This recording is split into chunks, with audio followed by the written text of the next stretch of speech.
Welcome to Luca is a Billionaire, where the only thing I invest in is your answers. In this video, I will explain how to make tea herbs. First, gather your chosen fresh or dried herbs. Popular options include peppermint, chamomile, and lavender. You'll want about 1 to 2 teaspoons of dried herbs, or double that amount if using fresh, per 8 ounces of water. This ratio ensures a flavorful and aromatic brew. Once your herbs are ready, heat your water. For most herbal teas, water just off the boil, around 200 degrees Fahrenheit, is ideal.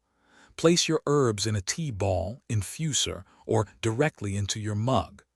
Pour the hot water over the herbs, ensuring they are fully submerged.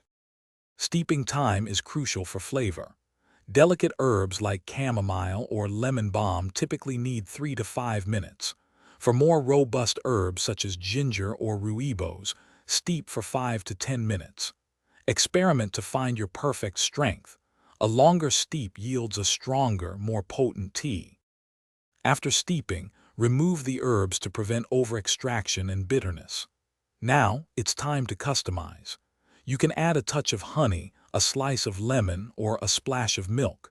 Enjoy your freshly brewed herbal tea warm, or let it cool and add ice for a delightful cold beverage. Thanks for watching and please subscribe. It's the best investment you'll ever make.